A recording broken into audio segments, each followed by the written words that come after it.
selesainya.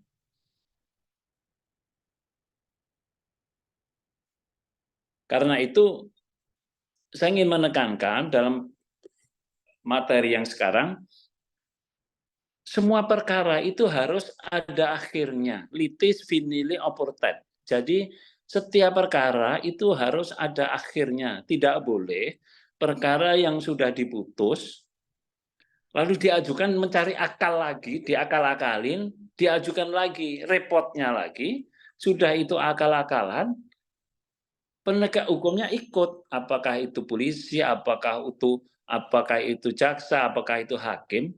Jadi ikut arus yang sudah keliru jalan itu, sehingga perkara menjadi sudah diputus berkekuatan hukum tadi diajukan lagi, umpamanya perdata umum diajukan melalui tun, kalau tun sudah dilaporkan melalui pidana, sudah pidananya putus diajukan lagi melalui perdata, sehingga nanti ada putusan yang dua yang saling bertentangan.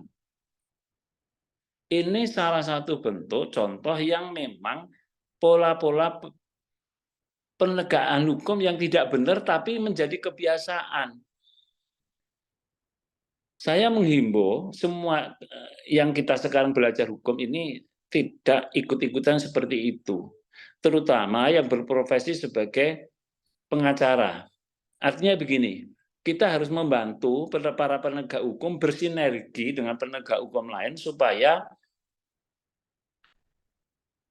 keinginan klien kita itu tidak seketika diikuti, tidak serta-merta diikuti. Karena selalu ada tawaran bahwa, loh kan ini sudah putus, sudah berkekuatan hukum tetap, tinggal eksekusi. Pak tolong carikan cara lain Pak, berapapun biayanya kami bantu. Ini salah satu contoh penegakan hukum yang nyata sehari-hari terjadi di masyarakat. Ini tidak boleh terjadi. Maka perkara yang seharusnya sudah di level tertentu sudah selesai, akhirnya maju lagi. Bahkan ada perkara yang sudah sampai pemeriksaan peninjauan kembali, sudah putus, itu kan artinya perkara sudah berkekuatan hukum tetap. Tapi diajukan lagi dari nol lagi, repotnya hakimnya menerima dan memutus lagi. Asas nebis and idem yang sudah ada ukurannya, sudah ada kriterianya, perkara itu sudah pernah diputus, diajukan dengan alasan, dengan dasar, dengan petitum yang sama, dengan pihak yang sama. Sebelumnya sudah ada putusan berkekuatan hukum tetap, diajukan lagi, diterima oleh hakim dan diputus lagi, sehingga mengakibatkan putus untuk kasus yang sama ada dua putusan yang saling bertentangan. Ini merepotkan sekali hakim dan menjadi sebab hilangnya kepercayaan terhadap penegakan hukum. Saya ingin menyampaikan bahwa yang pasti, yang netral itu adalah hukum. Tapi penegak hukumnya, penegakan hukum tidak selalu netral. Karena yang kita baca sama. Mahasiswa, dosen, jaksa, polisi, hakim, pengacara membaca itu pasalnya sama. Sehingga diharapkan memahaminya juga sama. Tetapi begitu itu diterapkan di kasus nyata, seseorang yang berprofesi sebagai pengacara advokat, seseorang yang berprofesi sebagai polisi, sebagai jaksa, sebagai hakim, menjadi berbeda. Kenapa? Karena kepentingan. Maka hasil akhir dari penegakan hukum seperti itu adalah belum tentu yang menang itu yang benar. Belum tentu yang kalah itu yang salah. Bisa jadi sebaliknya. Kenapa? Karena etikat penegakan hukumnya tidak benar. Nah, sekarang kita pahami, kenapa kita belajar hukum yang kita baca sama, pemahamannya bisa berbeda-beda. Karena itu, memahami hukum sebaiknya dengan nafas yang sama, pengertian sama itu tidak harus pemikiran kita itu berbeda, karena yang benar di pemikiran mahasiswa bisa jadi di mahasiswa kelompok lain tidak sama pemikirannya, pemahamannya.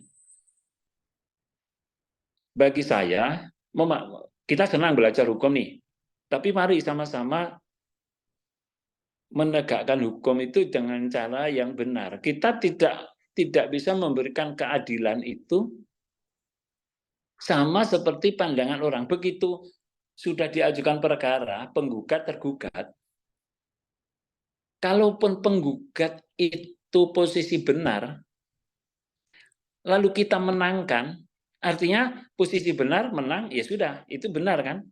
Tapi yang pihak tergugat yang kalah, dia tidak akan pernah merasa salah. Dia akan berpikir bahwa hakimnya tidak adil, penegakan hukumnya tidak adil. Itu akan selalu berulang. Kenapa? Karena disebabkan oleh apa yang dibaca, teksnya sama, pemahamannya tidak sama. Lah pola seperti ini kalau dikaitkan dengan cara-cara kita memahami hukum, sehingga pada akhirnya bisa menemukan apa yang menjadi hukum, yang dicocokkan dengan faktanya, match apa tidak, menjadi berbeda-beda.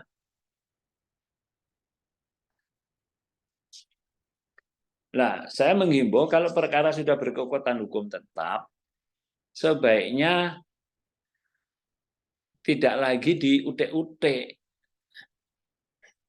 Putusan hakim itu salah atau benar harus dianggap benar. Walaupun itu tidak berkeadilan. Tapi kalau sudah berkekuatan hukum tetap, itu harus dilaksanakan. Harus dieksekusi. Kenapa? Karena itu sudah berakhir.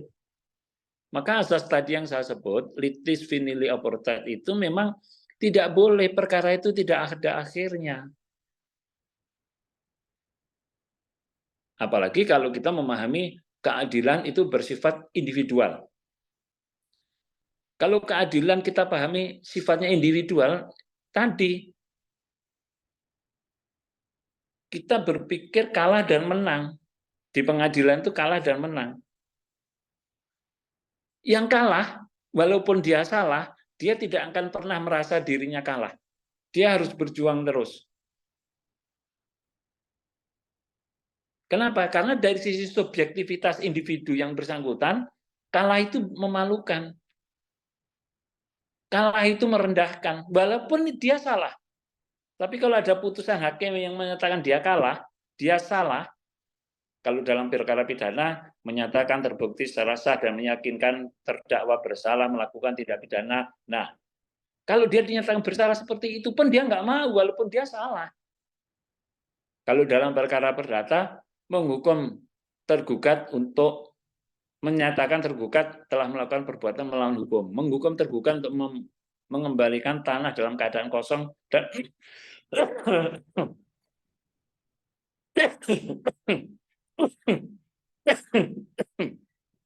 dan menyerahkannya kepada penggugat umpamanya.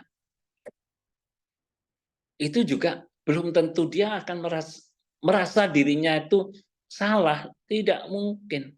Nah, itu kebiasaan yang tidak baik. Contoh konkret, seseorang yang tidak mengendarai sepeda motor, tidak mengenakan helm. Pada waktu ditangkap polisi, pasti dia akan menggunakan segala cara untuk mengatakan, saya hanya sebentar, Pak. Saya hanya nganter adik ke dokter. Mencari alasan, padahal dari awal sejak berangkat tidak menggunakan helm itu sudah salah. Tapi begitu di-stop oleh polisi, disalahkan, dia tidak mau. Nah, itu kebiasaan yang buruk. Kita jangan berpikir bahwa dengan seperti itu kita menjadi baik. Tidak. Justru kalau kita ingin menghormati diri kita sendiri, kalau memang kita salah, ya kita ngakui salah. Siapa? Saya salah. Sudah, selesai. Kalau SIM kita mati, ya segera diperbarui. Jadi pada waktu ditangkap oleh polisi, ketangkap di jalan umpamanya, kok SIM kita mati? Ya kita salah. Kewajiban kita adalah memperbarui SIM itu.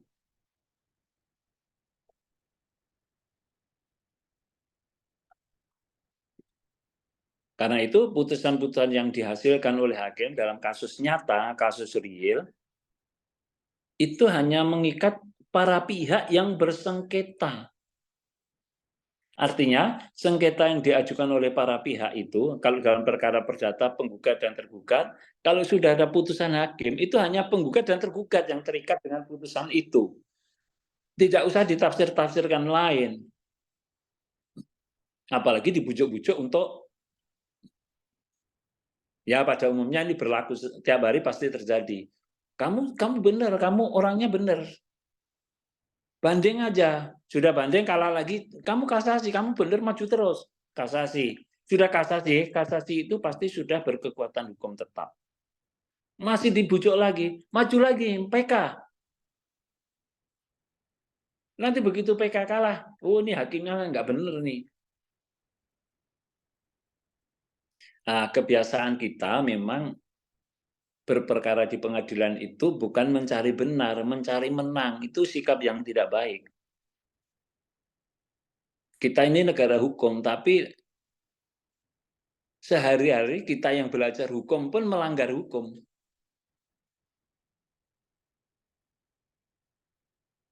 Saya selalu menghimbau agar semua yang belajar hukum itu memahami dengan rendah hati, sadar sepenuh-penuhnya bahwa saya belajar hukum itu untuk mencerahkan diri saya dalam konteks menaati hukum.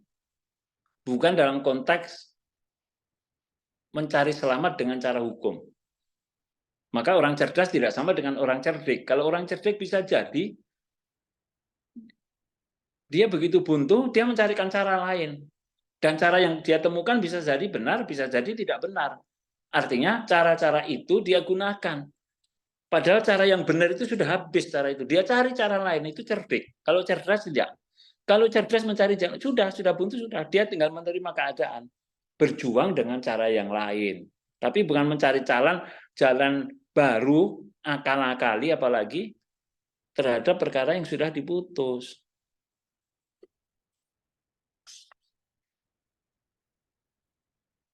Yang berikutnya adalah dari semua yang saya sampaikan beberapa kali di kelas itu, sebetulnya saya ingin menyampaikan asas sederhana cepat biaya ringan. Itu pada kenyataannya selalu sebaliknya. Yang sederhana, mestinya pemeriksaan itu sederhana, gampang, dia buat bertele-tele. Siapa? Ya kita, penegak hukumnya. Dibuat bertele-tele. Orangnya sudah datang, nggak jadi diperiksa, suruh pulang, besok suruh datang lagi. Bayangkan kalau kita penegak hukum memperlakukan seperti itu, lalu kemudian keluarga kita yang diperlakukan seperti itu seperti apa? Juga pemeriksaan yang cepat. Pemeriksaan itu mestinya sudah selesai, tapi ditunda lagi, besok datang lagi ya. Jadi yang cepat aja menjadi, ya diulur-ulur kan menjadi lama. Ujungnya juga biaya ringan nggak bisa dilaksanakan. Kenapa? Karena orang kalau sudah diperiksa, dia pulang lagi, besok datang lagi itu kan harus biaya. Kita tidak membiarkan sulitnya orang mencari biaya, apalagi untuk datang ke persidangan yang jauh-jauh. Mungkin kalau kita di Jawa, transportasi masih mudah. Tapi coba di luar Jawa, itu bisa harus nginap dulu untuk datang ke sidang. Itu biayanya berapa?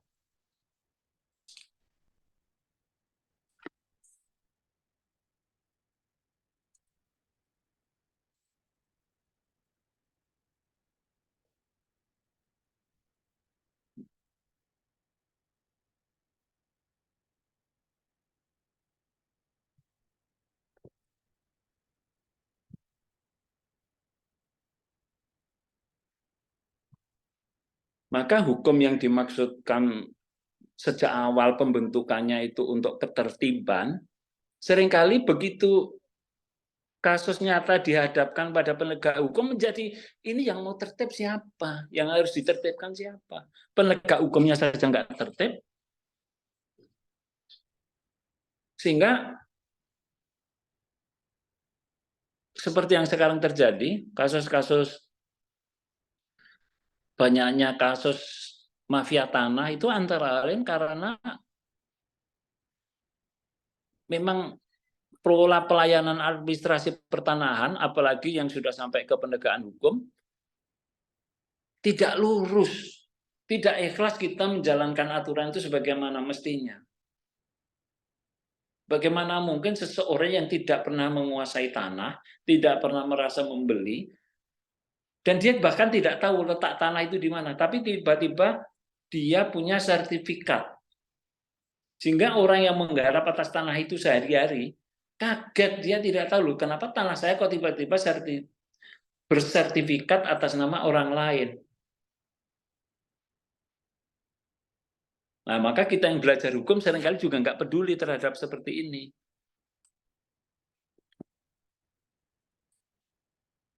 Karena tidak peduli, maka penegakan hukum juga nggak pernah nyampe, nggak pernah. Kita sendiri akan mempertanyakan sebagai penegak hukum, kita ini kemana mengarahkan. Maka kemerdekaan hakim, kalau sudah menjadi kasus nyata, kemerdekaan hakim itu bukan untuk hakimnya, tapi untuk para pencari keadilan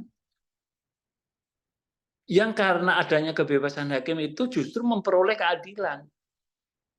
Bukan kemerdekaan hakim, kebebasan hakim itu untuk hakimnya, bukan. Digunakan oleh hakim untuk melayani para pencari keadilan, pada akhirnya memperoleh keadilan di pengadilan. Maka disebut pengadilan itu terjemahannya harus ada etikat sepenuhnya menegakkan hukum dan keadilan. Soal menegakkan hukum tidak masalah. Karena tadi yang dibaca sama, tapi pemahamannya bisa berbeda-beda. Menegakkan hukum. Maka begitu ditegakkan menjadi berbeda-beda karena ingin mewujudkan keadilan itu tidak sama. Nah, kita kembali ke yang sebelumnya. Hakim itu bersifat mandiri dan bebas. Mandiri dan bebas. Itu slogan ya. Slogan dalam arti ya memang itu yang tertulis. Tapi begitu mau diterapkan oleh masing-masing hakim, apakah benar hakim itu mandiri? Apakah benar hakim itu bebas? Belum tentu. Karena pengertian hakim mandiri itu dari diri hakimnya sendiri itu harus punya kemampuan, keilmuan yang cukup, mampu memahami hukum dan menerapkan dengan kasus nyatanya, yang kalau melalui putusan menghasilkan keadilan.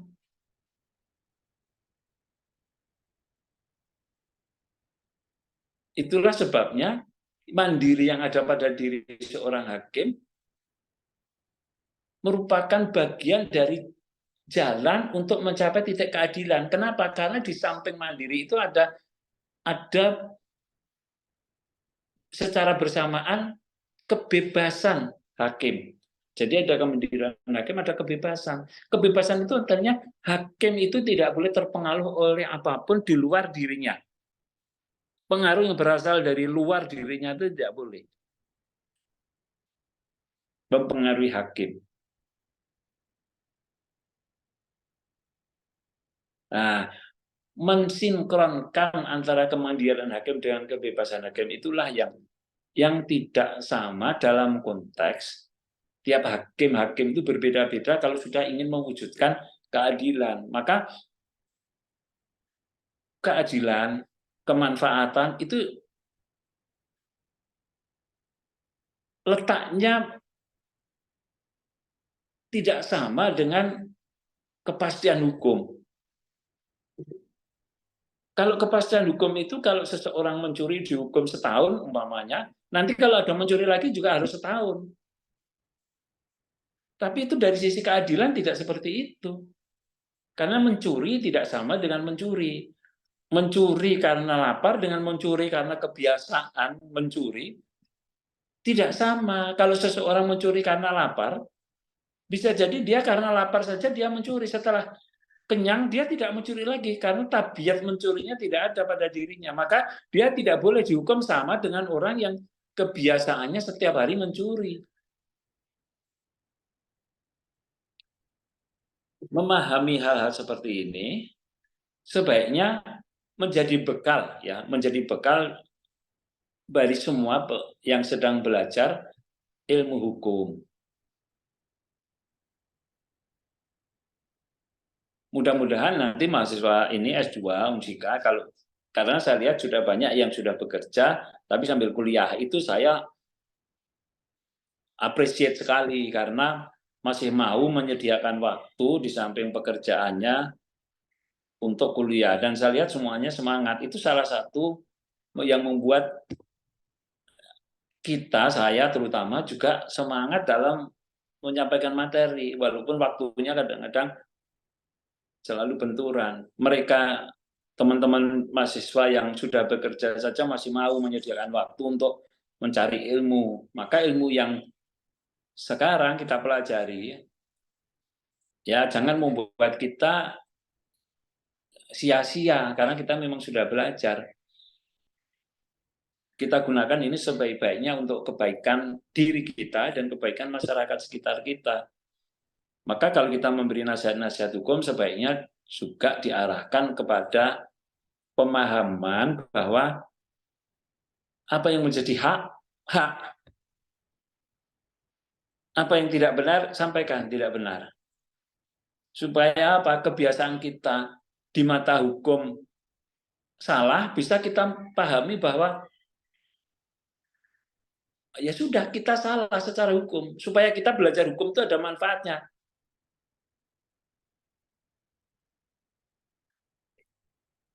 Kita naik mobil tidak bawa SIM, atau STNK mobil sudah mati. Kebetulan ada operasi di jalan, lalu kita ketangkep. Kalau memang itu kita salah, ya kita ngaku salah. Sehingga manfaatnya kita memahami hukum memang ada karena kita belajar hukum. Oh ya Pak, saya salah.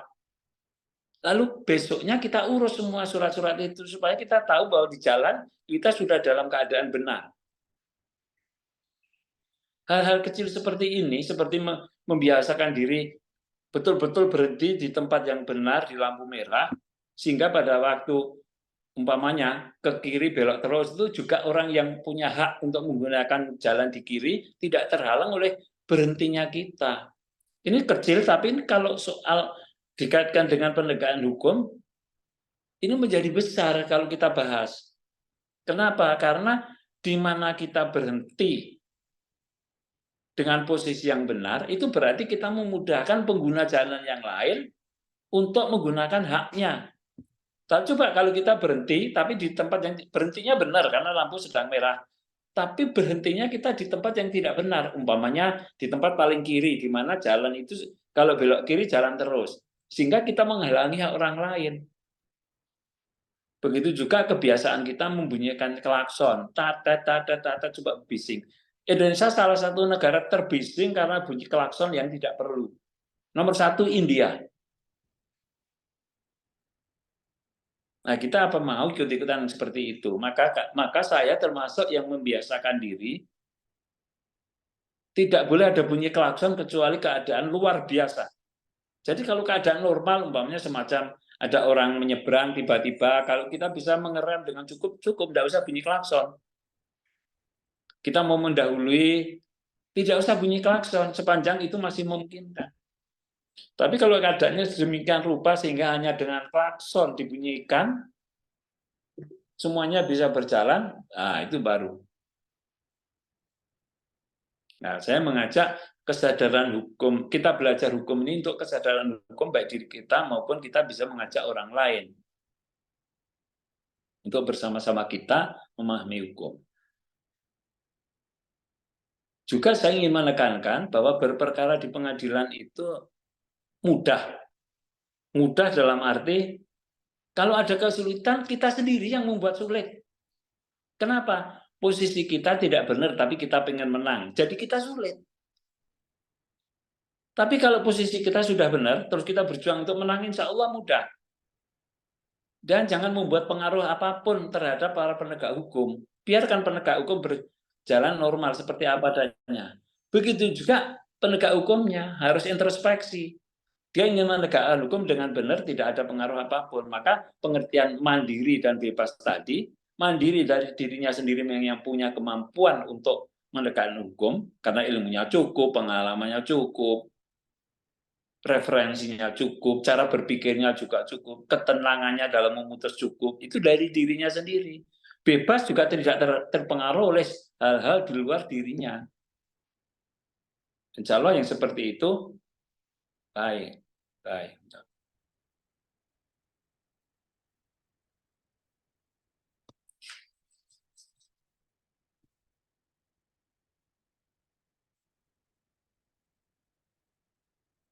Nah,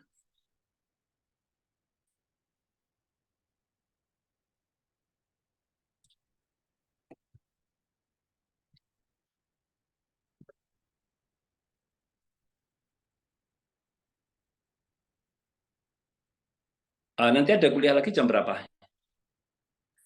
16.30, Pak. 16.30. Oke.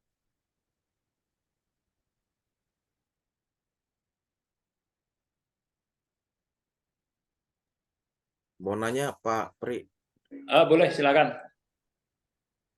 berkaitan dengan case yang sekarang juga lagi booming, khususnya putusan Jessica, yang kita tahu bahwa sudah ada putusan juga, sebenarnya sudah putusan ingkrah, tapi banyak juga yang sering terjadi. Pak Pri, saya sepakat sekali bahwa hakim seharusnya tidak boleh adanya tekanan, dia bebas dan mandiri. Tapi aktualisasinya yang sering terjadi, penegak hukum bukan hanya hakim, kepolisian, kejaksaan, sampai dengan di pengacara, 4 pilar Caturwangsa itu sering sekali tergoda ataupun sering terbius dengan kondisi yang ada, malah sudah mempunyai kekuatan hukum tetap, dan tetapi ada temuan-temuan baru, bahan-bahan baru yang mendukung untuk bisa pengajuan ataupun PK kembali, Prof. Itu kondisi-kondisi seperti itu yang kadang-kadang kita juga, khususnya dari saya pribadi, praktisi, itu kadang-kadang confuse untuk mengerti sebenarnya sesungguhnya seperti apa nih. Kalau tadi Prof tadi sampaikan seperti, tapi animo masyarakat dengan tekanan-tekanan seperti itu kadang-kadang juga kita dari segi praktisi kadang-kadang sering goyang-goyang. Mohon arahan, Prof. Bagus, terima kasih Pak Richard ya. Ini bagus kalau diartikulasikan ke pengertian praktek. Kan kita belajar nih, kita belajar hukum. Tapi kalau praktek gimana kira-kira gitu? Sudah ada putusan PK masih diajukan lagi. Bahkan putusan sudah tidak cukup bukti di tingkat polisi, sehingga tidak bisa diteruskan untuk menjadi satu perkara pidana umpamanya seperti itu. Lalu dari sana sini dibujuk-bujuk supaya jadi perkara pidana. Begitu juga perkara tadi contoh kasus Jessica. Kan perdebatannya dulu sejak awal perkara itu masuk, kasus Jessica itu kan sudah diikuti oleh hampir semua elemen masyarakat. Salah satu bagian terpenting dari penegakan hukum adalah opini publik.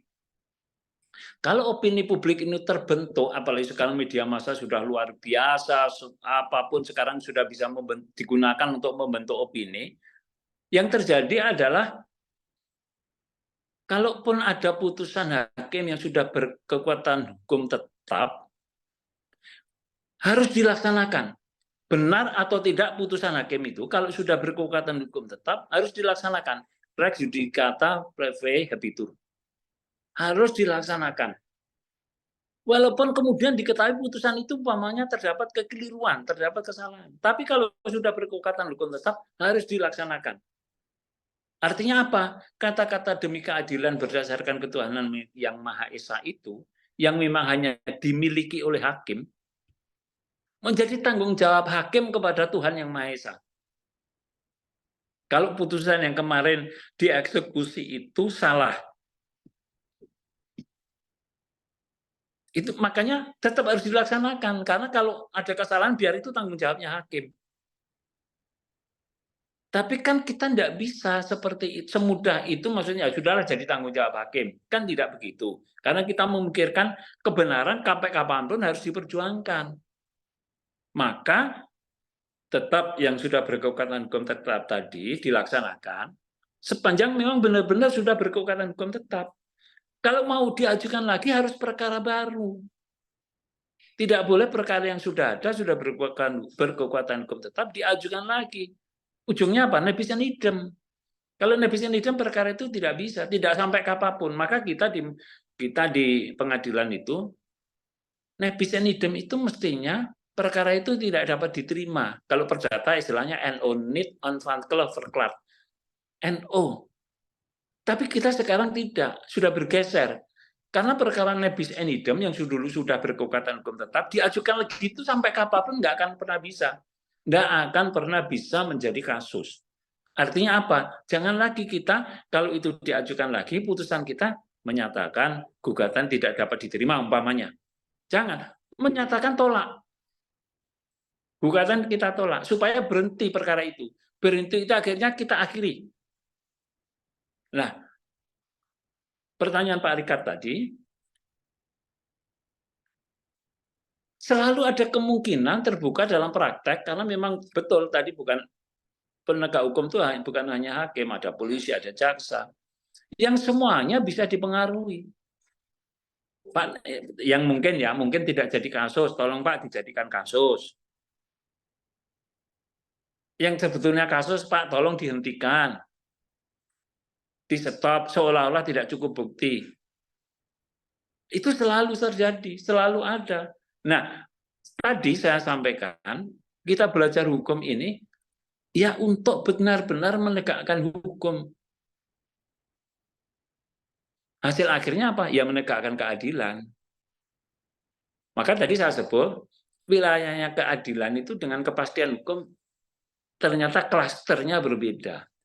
Maka yang dibaca oleh Pak Rikat dengan yang saya baca sama. Undang-undang yang dibaca sama, bunyinya sama. Tapi begitu kita ketemu di pengadilan, katakanlah saya sebagai hakim, Pak Rikat sebagai pengacara, advokat, persepsi kita tentang yang tadi kita baca sama bisa tidak sama. Itulah makanya mempersepsikan keadilan itu nanti kalau seluruh pemeriksaan itu sudah dilakukan dan semuanya mendengar, pengacaranya mendengar, pihaknya mendengar, pihak-pihak yang bersengketa ada di situ mendengar, saksi-saksi mendengar, hakimnya itu terbuka untuk umum, sehingga khalayak di persidangan yang terbuka untuk umum juga membuka mata dan telinganya mengikuti jalannya persidangan, semuanya mendengar, maka persidangan yang terbuka untuk umum tadi sudah menjadi fair. Fair dalam arti, apanya lagi yang kurang? Toh ini sudah terbuka untuk umum, semuanya mendengar. Prosesnya terbuka.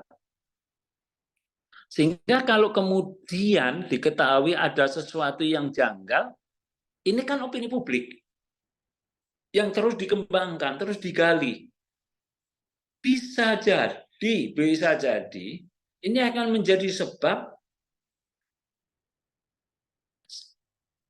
timbulnya pemikiran baru, jangan-jangan perkara yang kemarin diputus itu ada kesalahan, ada kekeliruan. Maka disediakan dalam pasal 67 Undang-Undang Mahkamah Agung itu, huruf A, apabila bukan huruf F, apabila terdapat kekhilafan hakim atau kekeliruan yang nyata. Itu artinya apa? Ada upaya hukum peninjauan kembali. Syaratnya peninjauan kembali adalah salah satu, putusan itu harus sudah berkekuatan hukum tetap, harus sudah inkrah. Yang kedua, walaupun diajukan peninjauan kembali, itu tidak menghalangi eksekusi. Eksekusi artinya pelaksanaan putusan tadi yang sudah berkekuatan hukum tetap. Dan diajukan hanya satu kali. Kalau dalam perkara pidana hanya dapat diajukan oleh terdakwa atau ahli warisnya. Artinya apa? Jaksa tidak boleh mengajukan PK. Dan seterusnya. Ini sifat luar biasanya, upaya hukum luar biasanya dari permohonan PK.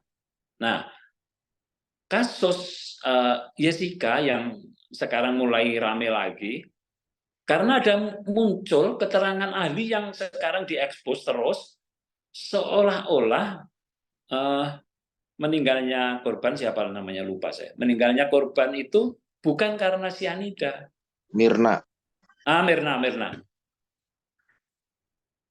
Meninggalnya Mirna itu bukan seolah-olah, ada keterangan ahli yang menyatakan, yang memang ikut memeriksa, itu bukan karena sianida.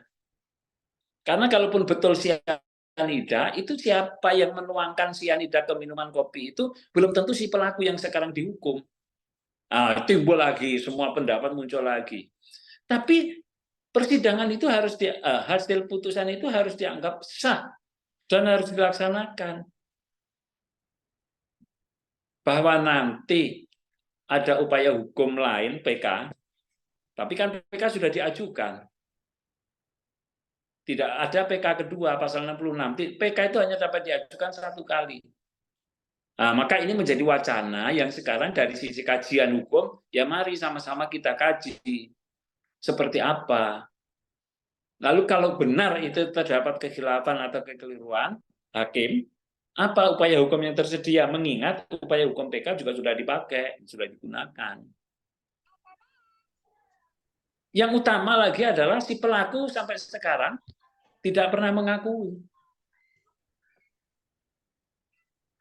Ini yang menjadi masalah. Saya tidak akan mengomentari lebih jauh, tapi ya kira-kira mungkin di forum lain, di apa ya, semacam kajian, forum kajian gitu, semua mahasiswa terlibat, boleh berpendapat. Tapi sekurang-kurangnya ya mari ini boleh kita buka, boleh kita berdiskusikan dengan cara akademis ya, karena forumnya memang forum akademis, tidak masalah. Saya kira begitu Pak Rikard. Siap, Prof. Masih ada lagi pertanyaan?